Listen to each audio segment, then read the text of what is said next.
Hi, I'm Wayne Cousins. And I'm Ramona Marr. This week on World Stage 86, we'll devote most of our show to Vancouver. Our 100th birthday is only a week or so away, and we'll celebrate this city's history, art, music, and progress in some feature stories we think you'll enjoy. But we'll also take a look at Expo, and I know you'll get a real bang out of this first item. Throughout the fair, the walkways of the Canada Pavilion will be filled with a variety of strolling entertainers. There'll be jugglers, mimes, acrobats, but also an exciting act that comes straight out of the Old West. MGM presents The Wild West Show, featuring Gary Quick Draw Mackenzie, Alex Shifty Green, and Janet Dewdrop Mackenzie.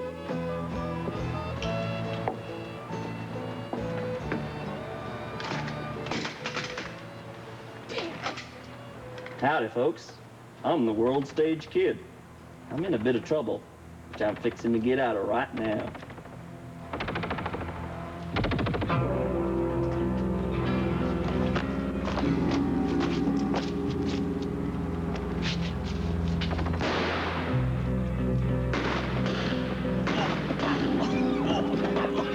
Thank you, ma'am. You saved my life. You guys put on a great exhibition today. It's pretty obvious that you're professionals. Gary, how long have you been together? I guess we've been playing at this for about, 15, 17 years altogether 17 years, now. Gary. Yeah. This year, 17. Yeah. And you a say long time. playing at this? Oh yeah, this is fun for us. We don't take this very seriously. It's a hobby thing that we kick around doing, and we've all got day jobs. And it's just great to go play cowboys once in a while. I understand that you're going to be performing at Expo. Yep, we are. Yeah, we've got 4 days down at Canada Place. I think the 18th, the 21st of August, 2 shows a night. And we're looking forward to that. That's going to be fun.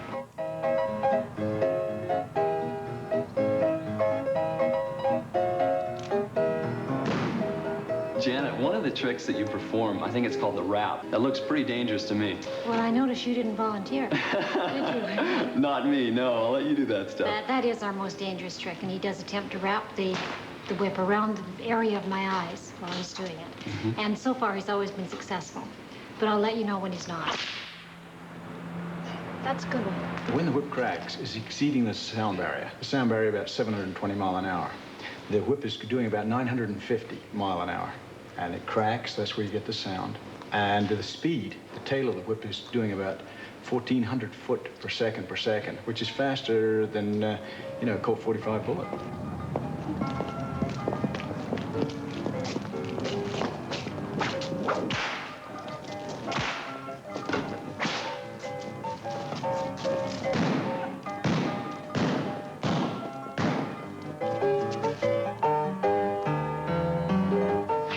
I tell you, we had a lot of fun today, and I learned a lot.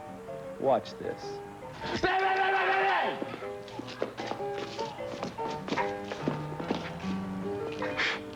See? Nothing to it. For World Stage 86, I'm Wayne Cousins. Eastwood, make my lunch. This centennial year seems like a good time to try and capture the essence of Vancouver on film. Well, someone has. It's called Vancouver on the Move, and it can be seen this Saturday night here on the CBC. The narrator is Mike Winlaw, and he gives us a preview. Making a pretty film about Vancouver is easy. It's been done many times. But that's not what producer George Peyrestra was after. He wanted the real Vancouver. Vancouver was always portrayed as a city with a very limited vision of itself. And I think now Vancouver is becoming a real city. It's not only a city where people always look to the outside, because people in Vancouver are very much fascinated by the nature surrounding them, but they are now starting to look inside.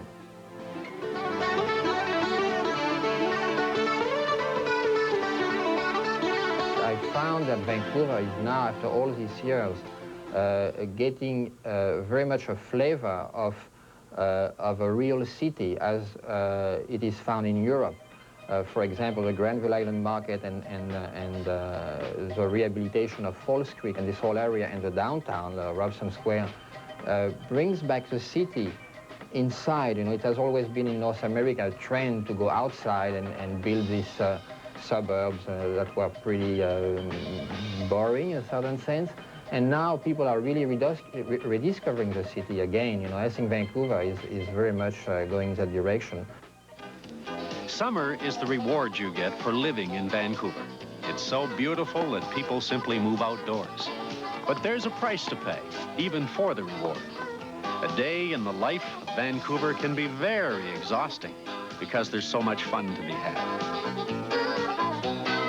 Making yourself beautiful to fit into this real-life fantasy land is almost a duty, a ritual that becomes an obsession, a call that must be answered. 4, 3, 2, 1.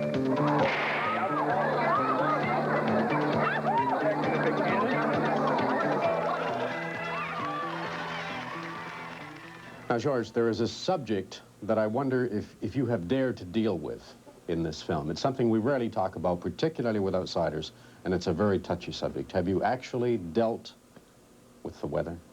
I got myself into quite a bit of argument with the other co-director, Claudine Vialon, because she insisted that I would go out and get a lot of rainy footage, because they said, well, we're going to get into a lot of trouble, you know. So we said, well, just a second, somehow it's going to materialize, and sure enough.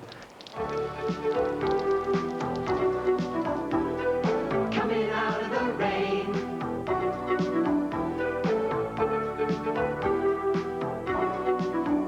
You know, when I think about it, I really don't know why George felt he had to deal with the subject of rain in this film on Vancouver at all. Rain? Simply not a problem here in Vancouver. For World Stage 86, I'm Mike Winlock. So coming out of the rain.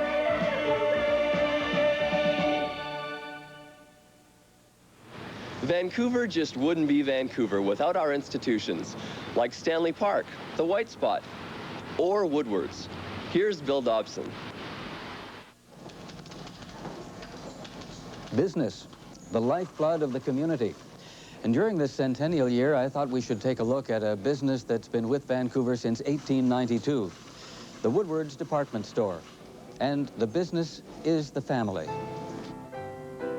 Charles Woodward came from Ontario after a couple of rocky experiences in the retail business, and he established his first department store at what is now Maine and Georgia.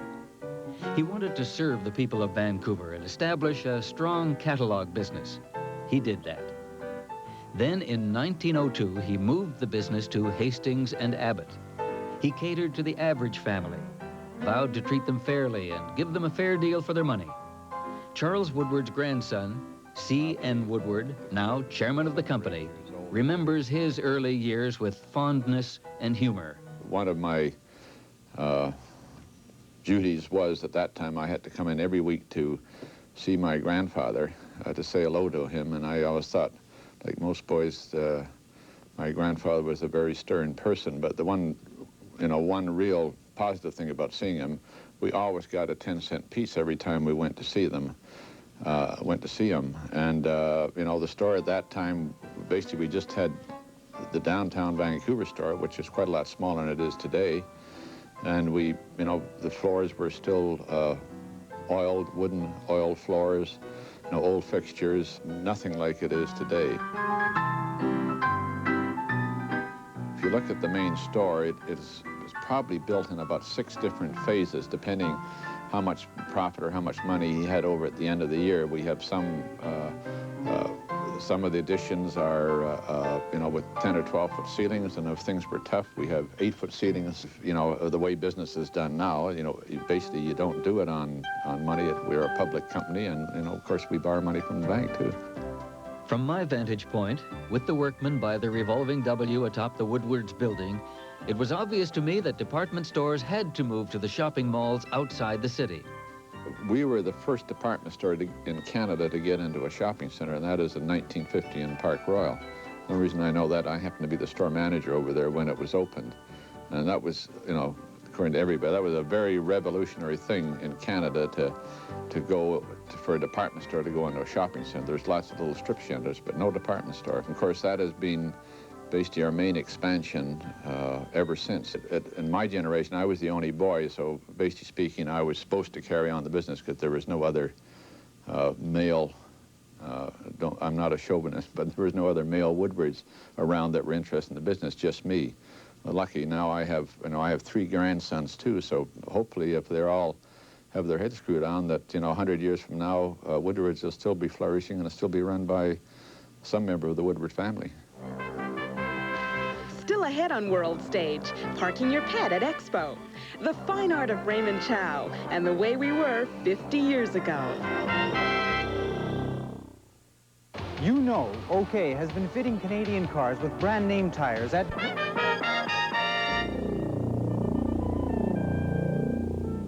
It used to be the thing to erect an arch to commemorate special occasions. This was for the arrival of the CPR train in 1887. Stanley Park Arch, 1889. Dominion Day Arch, 1890. Chinese Arch, 1901. Japanese Arch, 1901. Lumberman's Arch at Pender and Hamilton, 1912. Same arch in Stanley Park, 1912. Progress Club Arch, 1912. German-Austrian Swiss Arch, 1912. Italian Colony Arch, same year. The CNR Arch, the City Arch at Granville and Hastings. Diamond Jubilee of Confederation Arch at Georgia and Granville, 1927. The city's fascination with arches seemed to die out in the 30s. A natural death, I would think. And now, Expoguide. If you want to take your dog or cat to Expo, you're out of luck. Only guide dogs will be allowed on the site. But take heart, there will be a place to park Fido for the day. Kennels will be provided outside the east and west gates at a cost of $5 a day. First come, first served. Once you're inside the gates, there's a variety of other special services you may need. If you have young children, you can rent a stroller for $5 a day. The rental shops are located just inside each of the 4 gates to the site. If your child gets lost, you can contact one of the guest relations offices also located at each gate. They will issue a radio alert about your little one. The guest relations offices are an excellent source of information on all special services. For example, they are trained to assist the disabled and are distributing a pamphlet called Guide for the Disabled, which lists the services available on site. Guest relations can also offer their services in several different languages, including the ones you see here. There's a lost and found service at Expo. Guest relations have a computer system to speed up the return of lost articles. And if you'd like to store your belongings so you won't lose them, coin lockers will be available at the east and west gates. If you'd like more information about visitor services at Expo, you can call Guest Relations at this number, 604-668-6600, 604-668-6600. And if you forget to bring your camera to Expo to take those memorable pictures, it's not a tragedy. You can rent one right on site. And that's Expoguide. Raymond Chow is one of our finest artists. He was born and raised in Vancouver, but his fame has spread far beyond this city. Bob Switzer sought him out. Raymond, do they still have the very best apple turnovers in the city of Vancouver? Oh, yeah, certainly, Bob, and a very good lunch and breakfast as well. The Hong Kong Cafe. Okay, now tell me about the buildings, because we're walking past Vancouver history. Well, we just passed the site of the old Bamboo Terrace, Hong Kong Cafe, and we're coming right now to Ming's restaurant here, and one of the restaurants in which you can have your dinner as well as watch a Hong Kongese songette. Yeah, how old? Oh, I don't know, I guess they range anywhere from the mid-20s to mid-20s to early 30s, and some pictures. Beautiful architecture? What, the bodies or the buildings? Oh, we're talking about 2 different kinds of art here. Okay. Yeah, okay. Anyways, we're going to be passing underneath here near a interesting herbalist, and you'll see the windows, which are full of types of ginseng roots and elk horns, which are very valuable. Do you actually use any of these medicinal Well, maybe materials? another 15, 20 years, possibly. We know they're available. You know, those elk horns are supposed to be taken during the time that the elks, the deers are stirred up in heat. Otherwise, they're not worth anything. Oh, all right, if you say so. Okay, here, another building, and they have the sort of, they're close together, and they have the galleries. That's right. Hanging out over the street. The Lee building, but 1907, and you'll find the great amount of renovations actually done in this building. But basically, the structure is still the same outside, externally, but the great amount of change in the inside. Kids still today go to school on this street, don't they, Raymond? That's right, Bob. This is a MacKenzie school, and it's still in operation, and it's school after school for Chinese children. Oh, beautiful artwork right in the window. Exactly, and I think that's still very original from the time of about 1970.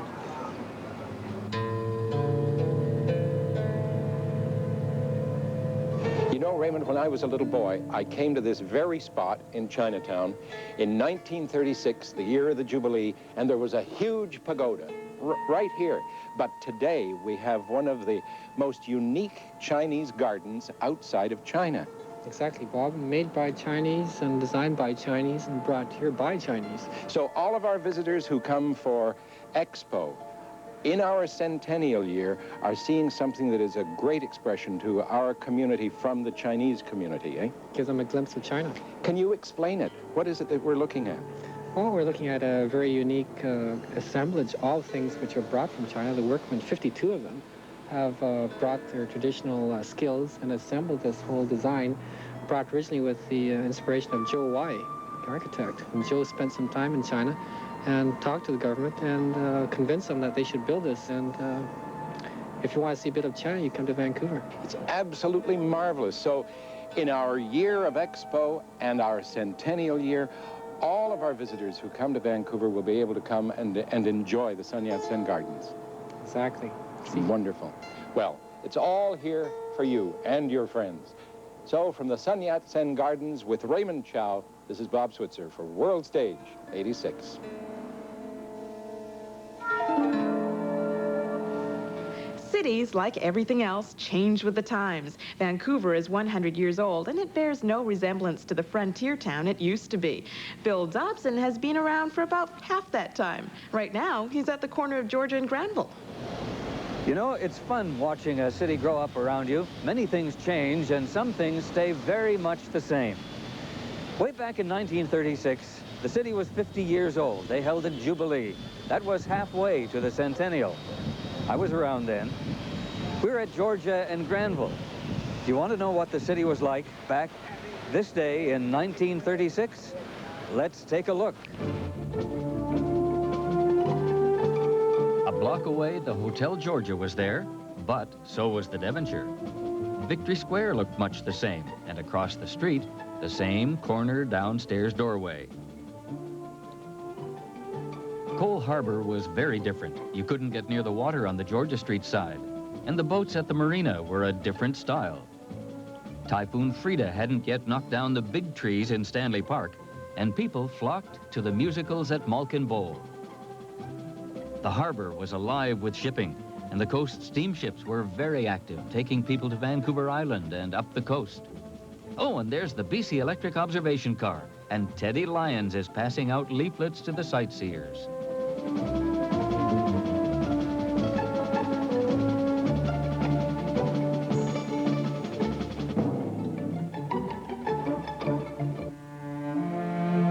Over on the North Shore, they already had the Capilano Suspension Bridge, and the view from the bridge was much the same as it is today. So, as the sun sinks slowly in the west, we say goodbye to the 50-year-old city of Vancouver, halfway to this year's centennial.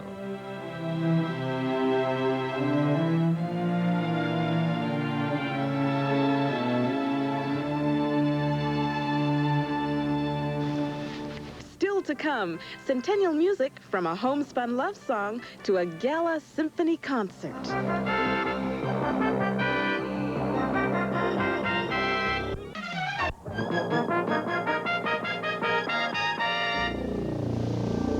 Most Vancouverites will know that the Sam Kee building on Pender Street is the world's narrowest building. It was built in 1913 because Sam Kee made a $7,000 bet that something useful could be done with a 6-foot piece of property. Kwok Hong Silks was one of the tenants in the building, and Mrs. Sue G. Jackman remembers the days when that shop fitted silk shirts for Prime Minister Mackenzie King.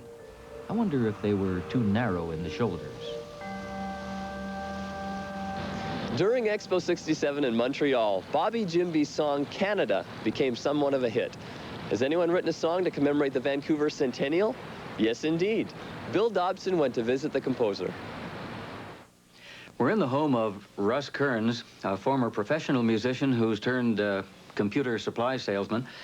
And he has written a song about Vancouver. It's not officially sanctioned, but you may just like it because it's about our city. Russ, what made you write the song?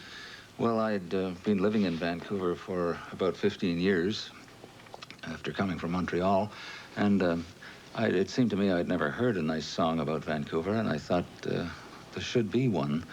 So I set about writing one and wrote one which I later changed and devoted to something else, and then finally settled on this melody and these lyrics. With the help of Karen Kelm, who did the vocal on the record, do you think you could recreate the recording for us? Yes, I'm sure we could. Vancouver, Vancouver, Vancouver, the city that's star of the west, the sea air that's cleaner, the grass so much greener, the mountains with snow on the crest. The rain clouds may come to Vancouver, but they have a purpose, I know. The rain brings the flowers, so who minds the showers? I've set my direction, for me it's perfection. Vancouver, the star of the west. Karen Kelm and composer Russ Kearns with Vancouver. If you liked it, just ask at your record store. And from the Star of the West for World Stage 86, I'm Bill Dobson.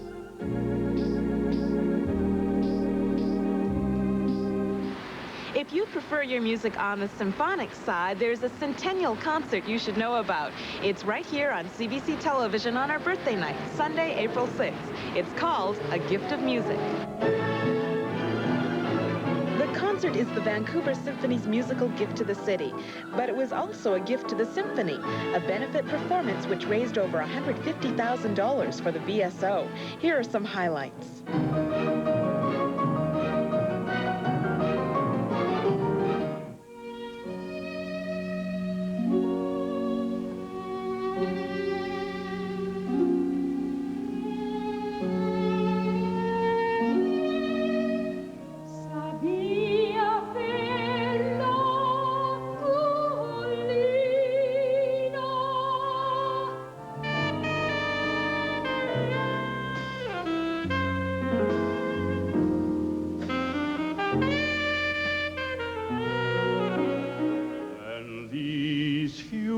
Precious days I'll spend with you.